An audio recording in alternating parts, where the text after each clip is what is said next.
You're traveling through another dimension. A dimension not only of sight and sound, but of mind. A journey into a wondrous land whose boundaries are that of imagination. Your next stop, the Twilight Zone.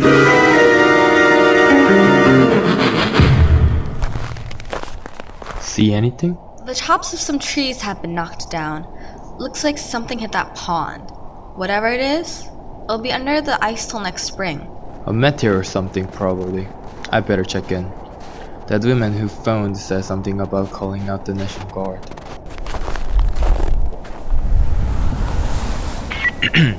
This is 11838, 11838, reporting a checkout. Go ahead. Checking out a report on an unidentified flying object. Supposed to have landed in the area of Hook's Landing. Appears something cut off the tops of some trees. Came down in the ice at Tracy's Pond and we can't see it now. Bill, Hold on a second. Yeah? there's footprints up here.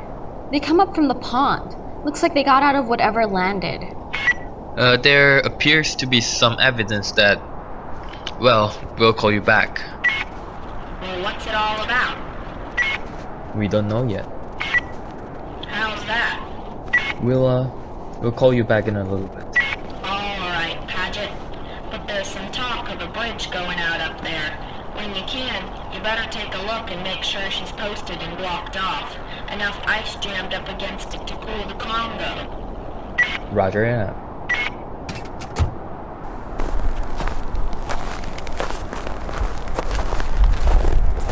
No question about it. Something left that pond and went over to the diner. Looks like a bus in front of that diner. You don't suppose it came out of that pond, do you? Very funny. Sorry. Let's leave the car and follow these tracks. I want to be sure they lead to the diner.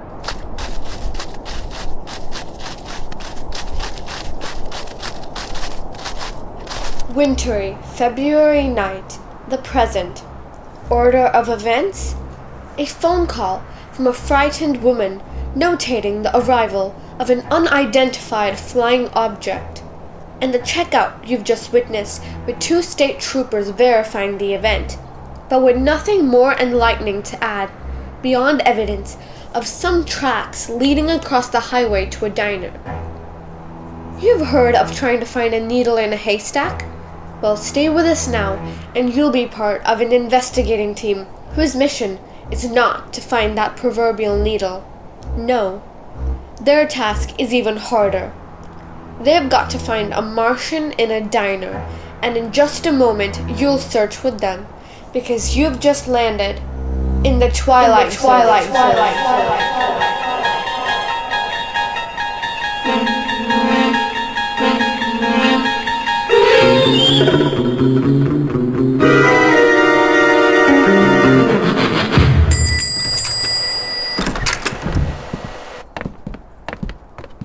Trouble? Whose bus is this out here? That's mine, officer. What's the problem? The bridge up ahead has been declared temporarily impassable. Ice floe stacked up against it. Another pound of weight and it could be driftwood. Oh, that's rough. I can't turn around and go back. There's a slide up there at the turnoff. It's blocked the whole road. Looks like you're kinda marooned. Till morning, anyway. Till morning? I've got to be in Boston at 9 a.m. Well, then you better start walking, mister. Because that bus stays out there till they fix the bridge. Either that, or have them drop some snowshoes. So you might as well get comfortable and get a little hot food in ya. Oh, that's just great. That's fine, isn't it? Get comfortable and get a little hot food in you. That's precious little consolation for missing my meeting in Boston. Ah, that's a fine little bus line you work for, isn't it? They care so much about their schedules, don't they? I wouldn't be too hard on them, mister. They got no control over the snow, bridges, the sides of the hills that decide to come down. That's pretty much out of their hands. What do you think? They were all on the bus, weren't they? What's the trouble? You looking for somebody?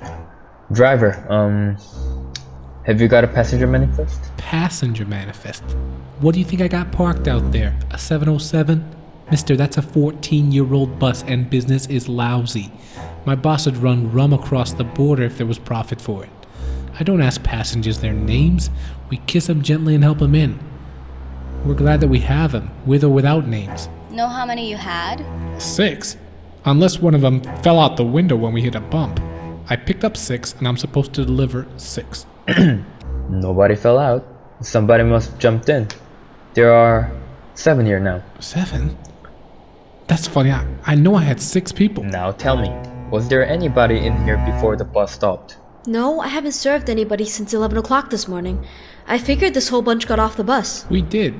There was no one here when we came in. Then how do you account for 7 people? That one beats me. Oh. Wait, one of them didn't get off the bus. Which one of you wasn't on the bus? We were all on the bus. What kind of interrogation is this, anyway? If we are going to be grilled, I want to talk to a lawyer. That's a good one. First he wants snowshoes, then he wants a lawyer. I don't remember seeing you on the bus. That's funny, because I don't remember seeing you neither. Makes one of us a liar, don't it? That's a good one. This is preposterous. What difference does it make who was on the bus or who wasn't, or whether there were 6 or 7 or 120? Is this a diner or Gestapo headquarters? Oh, now take it easy, mister. What's it all about? Did you hear anything flying over here tonight? Flying over here? No, I didn't hear anything. We got a call about 2 hours ago. Woman said she heard something fly over and then come down. Fly over here? From where? From up there. An unidentified flying object. Unidentified flying object? Nothing's come down from up there except snow. That's all I've seen for the past 14 hours. Snow. Where'd she say it came down from? Close to here. Look, something did land in Tracy's pond. Left a trail of broken branches before it hit. We found tracks leading away from it. To where? To here. You mean something landed in Tracy's pond and then came in here? That's crazy. Nothing's come in here since 11 this morning. Nothing. Except me and my passengers. Me and 6 people. That means one person here. George, I don't like this. Easy, honey. Easy. Now, let me get this straight. You're trying to tell us that there's one person in here who landed in some kind of saucer or something, and then came in here? Came in here with us? Well, that's just not possible. We'd have seen them. Not necessarily. It's snowing and dark. We climbed off of that bus with our eyes closed to get out of the snow. Anyone could have come in with us, and we wouldn't have noticed. You were all on the bus together. You would have known who the other passengers were. Well, that don't cut any ice. They loaded in the snow at Hook's Landing. To tell you the truth, I don't know who got on. She's just like a science fiction, that's what she is. A regular Ray Bradbury. 6 humans and 1 monster from outer space. Oh, hey, business lady, you wouldn't happen to have an eye in the back of your head, would you? That's Look, funny. I find you offensive, you know that? What do you want now, officer? Look, lady. This isn't exactly par for our courses either. Well, I know how you begin. You pair off the couples. Since it's just one person who doesn't belong here, you eliminate the couples. We're exonerated. Cross us off. We're 2 of the humans. Us too. My wife and I. We're in the clear. What's the matter? I could have sworn you had a mole on your shin. A mole on my shin? Connie, I never had a mole on my shin. I can tell you what's going to happen. We're all going to get so panicky that everyone and his brother will start picking up invisible clues from everybody else. This is nonsense! Well, of course, it's nonsense. If a husband and wife suddenly start wondering whether the husband is really the husband and the wife is really... Now, wait a minute. I think 23 years is long enough for a woman to know who she's married to. So, I'll just thank you to stop looking at me as if I just put on his face as part of a costume. Love this. She don't know who he is. He don't know who she is. We don't know who she is. And this lemon sucker here, she's the most suspicious of the bunch. This guy. Have you got a back door to this place? Sure. Why? Go back there and lock it. Well, it's already locked. If that certain somebody really is from outer space, they'll just go through the wall anyway. Check them for wings. Check them for wings. Look under their coats. You got identification, Grandpa? ID. I left it down in the pond with my spaceship. Who won the World Series race last year? What is this? A sort of prolonged practical joke? Ooh, I get it. Well, the Pittsburgh Pirates won it. Took out 4 out of 7 from the Yankees. Sharp boys. Real sharp. You didn't figure us Martians would know nothing about the great American pastime, did you, huh? Huh? You got identification, miss? Well, no. As a matter of fact, I don't. I left my wallet. I left it in my suitcase. It was chipped on ahead. What's your name, miss? Ethel McConnell. I'm a professional dancer. How many legs? How many legs you got? I'm gonna belt you, Grandpa. No, she was on the bus. How do you know? She's the only one I noticed. Well, thank you. Well, who noticed him? Wait a second. How do we know you're the same one driving the bus, huh? Ain't anybody been exonerated yet. That's for sure. Look, let's cut this farce out right now. We'll all show our identifications and put a stop to it. The whole thing's ridiculous. Then how do you explain the extra person in here? Yes, how about that? Very simple. The driver is mistaken. 7 people got on the bus, and he thought there were only 6. Is that possible? Not a chance. I counted heads before we took off. There were 6 people. Who turned that on? Who turned that on? What caused that? The music played out of nowhere. We may get a laugh out of all this in the morning. In the meantime, everyone stay right where they are.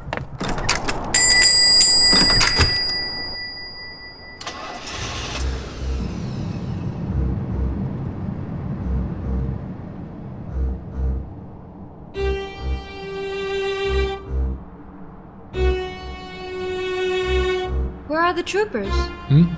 Oh yeah, they went out for a bit. Where were you? In the back. Snow stopped. Say, that wasn't your gag, was it? The business about the jukebox just starting like that. Not me. I'm strictly short orders and pay your taxes. I don't know anything about science fiction. A jukebox is a jukebox, and if that thing wants to start up all on its own, you'll check with an electrical engineer. Oh, marvelous jukebox. Take me to your leader. Take me to your leader. Now he's talking to the jukebox. Find anything? No, took a look at the bridge. Holding up pretty well. Oh, I know that bridge. And what's more, I don't trust it. Well, thank goodness we needn't concern ourselves with your judgment. If the bridge gets a clean bill of health, you'll drive that bus right across it. Hey, you listen, missus. You may be a big shot in Boston, but when it comes to bridges and buses, I got seniority. And let me tell you, that bridge is so old that any... Hey, what is this? Why did the lights go out like that? We may be losing power. Goodness. What the heck is going on here? This is weird. This is just plain weird.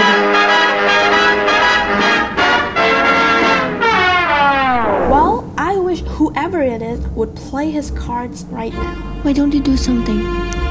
What's the point of having us all staying cooped up in here like this? The point is this, miss. We're all kids in a closet here. Nobody understands what's going on. If there was some kind of saucer that landed in that pond and he did come in here, I think it'd be a real healthy idea if we pinpointed that particular somebody and kept him from leaving. Makes sense. Maybe whoever it is invisible. Maybe they're just playing around. Cat and mouse? That is childish nonsense. It's as good an explanation as any I've heard. But what if the thing doesn't show itself? Do we just sit here holding our breath? Yeah, how about that? Well, if someone was to ask me... Well, no one did ask you, no one will. Why don't you leave the old man alone? Who invited you into this? Well, I didn't realize we were waiting for invitations, but you've got this big thing about bossing everybody around. Look, it's tough enough just sitting here without.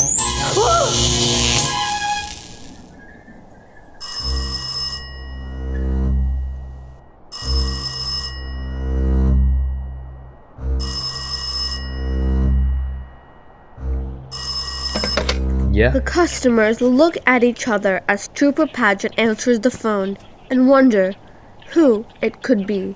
What's that? It's okay? Alright, thanks. The bridge is okay. Oh, well, it's about time. Shall we go? What do you think, Perry? Can't hold him. You're making a big mistake, officer. Big mistake. You're letting the monster out. That may well be, old man. May well be. You can't hold somebody on suspicion of being a monster. You can drive off any time. All right. Are they sure about that bridge? I don't like that sucker. She swings in the wind and she's not a suspension. The man on the phone was the country engineer. The bridge has been checked out and declared passable. We'll go ahead, cross the bridge first. The customers start to walk out the door and pay their checks. All right, you can pay your checks right over here, ladies and gentlemen. Godspeed and safe trip. And y'all come back and see us again, you hear? That is, all but one of ya. You had the chili, right? That's 90 cents. Thank you. And you had, what, 14 cups of coffee? That was $1.40. Goodbye, officer. Miss McConnell? Well, I counted 7. That's right, 7. I bet you by the time we get to Boston, there'll be 17.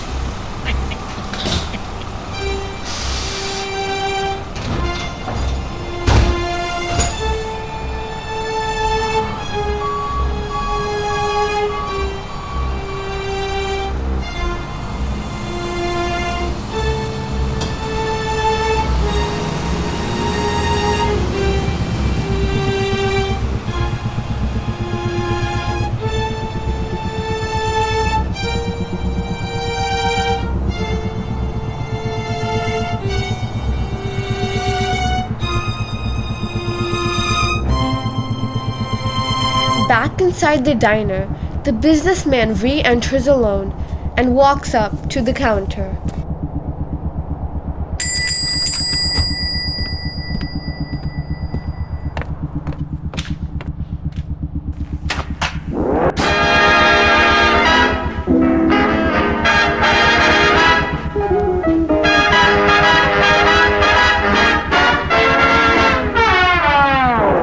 Something for you?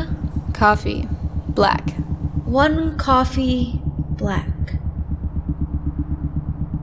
Hey, didn't you, what I mean is, didn't you go out on that bus? I did indeed. Oh yes, I went out on that bus. And you know something? That bridge wasn't safe. It collapsed. The state police car, the bus, everything. Kerplunk. Right into the river. It was a terrible scene. No one got out. Except you. Except me. Lucky, I guess, huh? Very lucky. But... But... what? You're not even wet. What? What's wet? What do you mean, what's wet? You landed in the river, but your clothes are all dry. An illusion, that's all. Just an illusion. Like that jukebox playing in the corner. That's an illusion, too. Or, that telephone ringing. That's an illusion. Just a parlor trick. What are ya, some kind of magician? A third arm emerges from under the businessman's coat. Using his 3 hands, he takes from his pockets a box of cigarettes and a book of matches. Who, me? Oh, hardly. The counterman stares in amazement as the 3-handed businessman lights a cigarette. Now, before you, faint dead away, I had to explain that the name really isn't Ross. And I wasn't really going to Boston. No, I was sent as a kind of advanced scout. You know, these, cigarettes, do you call them? They taste wonderful. We haven't got a thing like this on Mars. That's incidentally where I come from. We're beginning to colonize. My friends will be arriving very shortly. I think they're going to like it here. Lovely area, so remote, so pleasant, so off the beaten track. Just the perfect spot for a colony, don't you think, Mr. Haley, is it? While we're waiting, how about a little, what you call, music? I don't mind. I have to do a little waiting myself. You see, Mr. Ross, my name isn't Haley, and I do agree with you. This is an extraordinary place to colonize. We folks on Venus had the same idea. We got it several years ago, and I think I really ought to tell you now that your friends are not coming. They've been intercepted. Oh, a colony is coming, but it's from Venus, and if you're still alive, I think you'll see how we differ. The counterman removes his cap, revealing a third eye in the middle of his forehead. I agree with you about what they call music. Why don't you play some?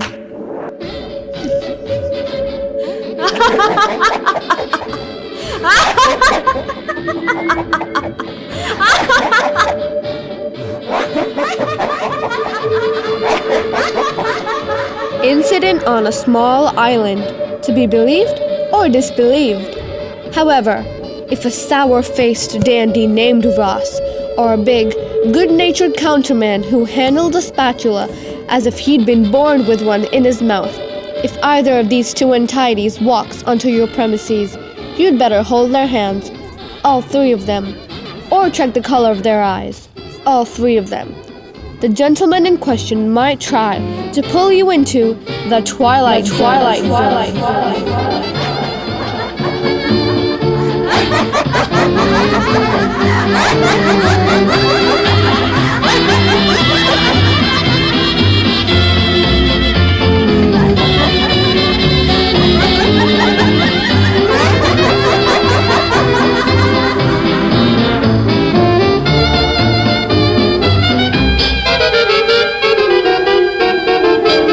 Let's all get together with this one thought in mind.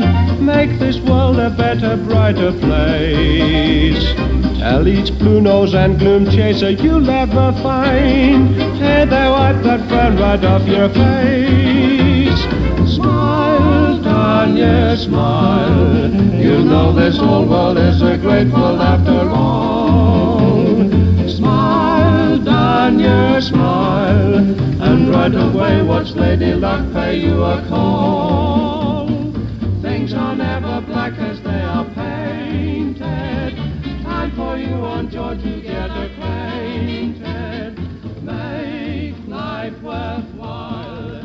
Come on and smile, Danya, smile.